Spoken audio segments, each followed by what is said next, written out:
Hello and welcome to the presentation of Vehicle. First of all, let's go over the problem description of what we tried to solve in our paper.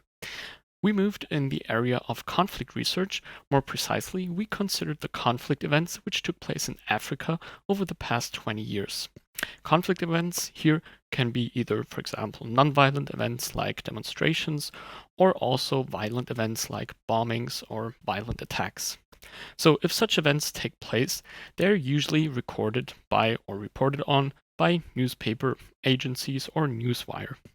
Those again are collected by institutions to create comprehensive data sets. Now, naturally, there's not only a single type of newspaper which records on those incidents, but also multiple institutions which record and try to collect this data. So in our case, that were actually 4 institutions that we considered. And now the interesting question here is, it would be cool if we could somehow combine the data sets, which are here still individual and unique, and form them into one holistic data set that we can perform further statistical or what other inference on. So to do this, however, there are certain problems that may occur. So let's look into them in more detail. For example, let's consider this place here where 2 events take place in very close spatial and temporal proximity. The question arises whether those 2 events actually represent maybe the same original incident or whether they in fact represent 2 distinct incidents. To determine this, there is an algorithm called MELT. It is a statistical algorithm and it works in the following way. So the goal here is to distinguish between unique and duplicate events. In our case, where we only have this one difficult case here with those 2 events, that would go something like this. So those events which are clearly unique are here already classified as unique. Now let's look at this more difficult case. One of those events we still want to be recorded as unique, so it's actually contained in our final data set. So let's consider this is the blue one here first. Now the second one, which actually represents the same original incident as the one just classified, should be classified as duplicate, so it doesn't show up in the setup here, so those are truly unique. Now let's consider all of the other ones are also classified in the same way, so we end up with our truly unique set of event recordings. Now this is really cool, but let's take a closer look at how this distinction here is actually made. This is done in a process called matching. In matching, we want to determine whether 2 events represent the same original incident. To do so, let's set up a matching checklist and see what's on there. So the first entry, the spatial proximity, is dealt with by the location of the events. Based on the location, we can determine whether the 2 events took place close enough to each other so they could still represent the same original incident. There's a certain spatial threshold set for that.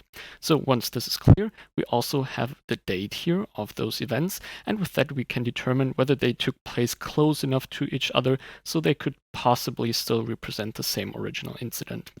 Now, third, we have the overall similarity. And for those, we have the following pieces of information.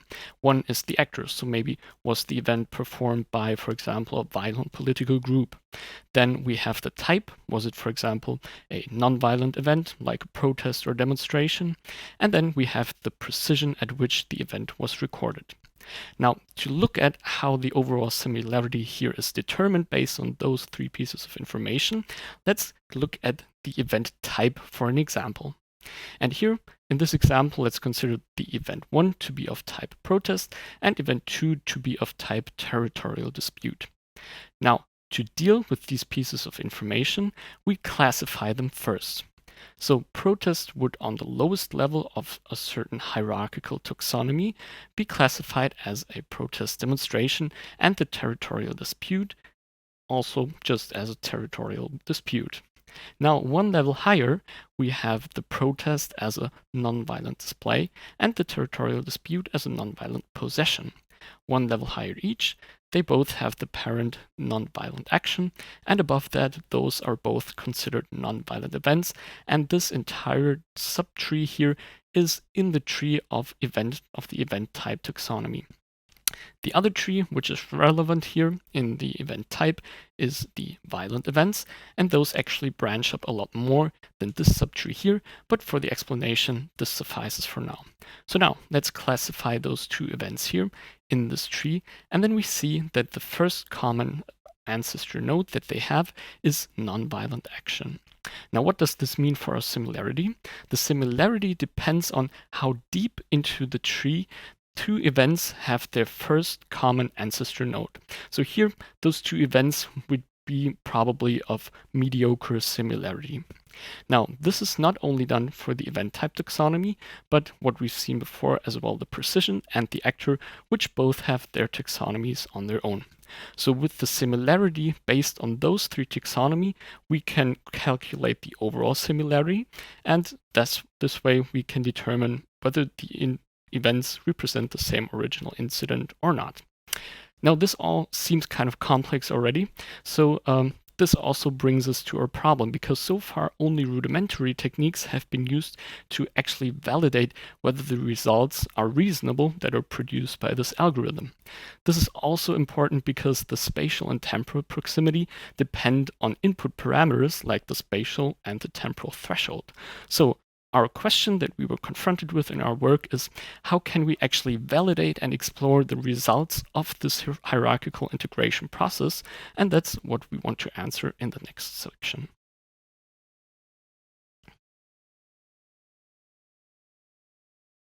To answer this question, we worked together with a conflict research expert. Together with him, we determined the underlying domain problems, then abstracted them into visualization tasks, and those we embedded in an abstract workflow. So the underlying requirements that we worked with are the following. The first one was, we want to understand the influence of the spatial and temporal constraints. So those are the ones which we saw before, which corresponded to the spatial and temporal proximity. They are fed to the algorithm as input parameters, and so they're of high importance. In addition, we want to understand whether the number and structure of the identified matches is reasonable. Now, a match in this case corresponds to a set of events that were identified to represent the same original incident. This task breaks up into two subtasks, of which the first one is to analyze and compare the distribution of the matched events and the unique events. In addition, we also want to determine where in our taxonomies the events are usually matched. So where are those common ancestor nodes of the matched events? Then the last, which we have here on our list, is we want to inspect and export subsets of interest. Now, this is already kind of covered in those two fields, but this also covers, for example, comparing subsets of violent events and non-violent events or similar ones. So those ones we embedded in an abstract workflow, and that starts off by getting an overview of the constraint influence. There we look at summaries of the different outcomes of the algorithms and determine which constraints are the ones that we want to go with initially. So once we've decided for one set, we go to analyze all events, both the unique and the matched ones. This covers the tasks highlighted here, and that also goes hand in hand with analyzing the entire match distribution in more detail. Here we only consider the matches, but there we look at the different levels of the taxonomies of our taxonomy trees and look at where those matches often occur. So between those three different steps of our workflow, we can iterate to get a better understanding of our data, get a better understanding of the influence of the input parameters, and thereby determine an ideal set of input parameters, and hopefully even validate that the outcome that we finally have is the one we wished for and the one we can trust to analyze further on. So once we have the set, like we said before, we would take the data that we derived and export it for our further investigations. We designed our tool to address the different steps from the workflow. So the first one was to get an overview of the spatial and the temporal constraints. To look at how we did that, let's jump right into our tool. We performed multiple runs of the matching algorithm, each with different spatial and temporal constraints. They're listed here, each run represented as a histogram, and they're aligned so the spatial constraint loosens from left to right, and the temporal constraint loosens from top to bottom. When we look into the individual histograms, we can get the following information. First of all, we have the fill color as the number of matches that were found. So we can see here when going from top to bottom and left to right, so when loosening the constraints, the number of matches that were identified increases, which seems reasonable. In addition, each histogram gives us an idea of how good the matches were that were found for the corresponding parameter constraints. So for example, let's consider this case here, where we have a spatial distance of at most 25 kilometers and a temporal distance of at most 1 day that may occur between events for them still to be matched. So in here, we can see that the match quality is represented through the match score. And that depends on how similar the events were to each other that were matched in this algorithm here. The closer to 0 the match score is, the more similar the corresponding matches were. So we can see, once again, when loosening the constraints, that the match quality decreases a little. And that's seen because the histograms shift their weight a little more to the right. In addition, we try to get an idea of how similar the overall structure of the outcomes of the matching algorithms are to each other, and that we mapped to the dissimilarity score. This one is represented through bars here between the different outcomes, and it allows us to determine where the strongest change in the outcome occurs. So here clearly it takes place between 0 and 5 kilometers. And this can also be seen when we compare the counts here, which drastically increase when loosening the constraint there. Once we identify a parameter combination that seems best for us, we continue to the next workflow step. With the analysis of all events, 3 requirements were associated. One was to understand whether the number and structure of the identified matches was reasonable, and a subtask of that was to analyze and compare the distribution of the matched and unique events. In addition, we wanted to inspect and export subsets of interest. So let's look at how we solve this in our tool.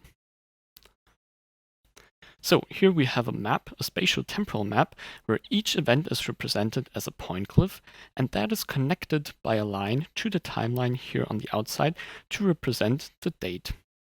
This way, when we go here, hovering over this histogram in which we have aggregated the events, we can already get an impression of where clusters of events were. In the view, the color pink represents events that were identified as being unique, and blue events that were identified as matches or participating at a match. Now, if we say we wanted to focus on a more narrow time here, let's say we look at the area at around 2012, then we could either do this by dragging and dropping this filter, or by just entering manually the corresponding dates up here if we wanted to have a more precise date. But that should suffice for now. And now let's look again at what we have. So we can see here when hovering over the different interval bins that some structures show. Like for example, this country here seems to have quite a lot of matches compared to the other countries. We can also see for certain countries where peaks in the events were, and this way we can explore the data a little. And at some point we might, for example, say, this country here with most of the matches, we want to focus on that. So by clicking, we can zoom into this country. And now again, we can see a certain pattern, and that is that most of the matches seem to occur in the northern half. So if we wanted to look even closer at that, we could take a rectangular brush here and look more precisely into that. Now we've focused on a lot of matches here, and we can see up here in the minimap that we also have a representation of the spatial and temporal zooming that we have performed. Now, if we want to closer inspect what the events here actually are, we can go into the second view, and that is here to the right. The view shows the distribution of the events across the different attributes. It uses bar charts for that, and the colors here used in those stacked bar charts are the same as the ones on the left in the spatiotemporal map.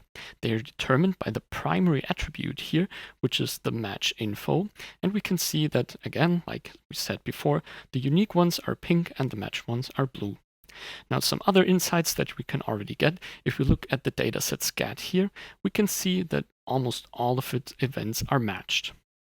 We can also adjust the baseline here, so we can better compare the different stacks of the bar chart. Another interesting insight is that most of the events that occur here in our selected subset are of type violent event. Now, to get an idea for which attribute allows the best distinction of our values of the primary attribute here, we can use the reorder attribute axis functionality. It shows us that the event type allows the best distinction. So we can now, for example, drill into the taxonomies that underlie this event type taxonomy to get a better understanding what events precisely occur here in our data. If we want to see the hierarchy a bit more precisely, we can toggle the view up here. Now, if we've drilled down to a certain level and we want to drill up again, we can do that as well. In addition, we have the option to filter out data. Let's say, for example, we want to focus only on a specific type of data now, let's say the unique events. For that, we deselect the matched events here and then hit Apply Filter. Now we can see that both views updated, which works the same in both directions. So let's say if we filtered into a region more over here on the left in the map, it also updates the view on the right. Now with those techniques, we already have a few ways to address those two requirements. For the third one, we have the option in our tool to change the primary attribute. We could, for example, change it to the event type. Then the color coding, which allow us to distinguish, for example, between non-violent and violent events, and we could get an idea of how they distribute across space and time and across the other attributes. Now, to get a better understanding for how exactly the matches are built, we continue to the next section.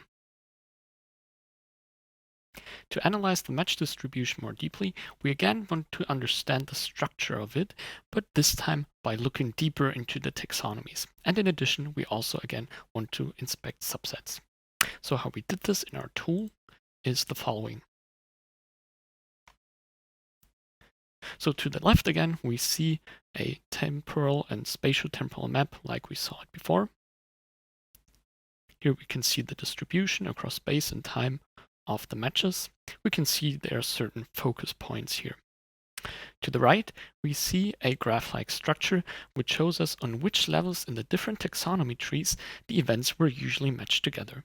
So for example, here for the node violent attack, if we consider an event of within regime violence and one of opposition-led violence, those two would be matched here on the node of violent attack. So this would increase its count, and the count then again is represented by, on the one hand, the fill color, and on the other hand, the length of the surrounding arc section around this node. In this view, we can also collapse subtrees to get a better overview.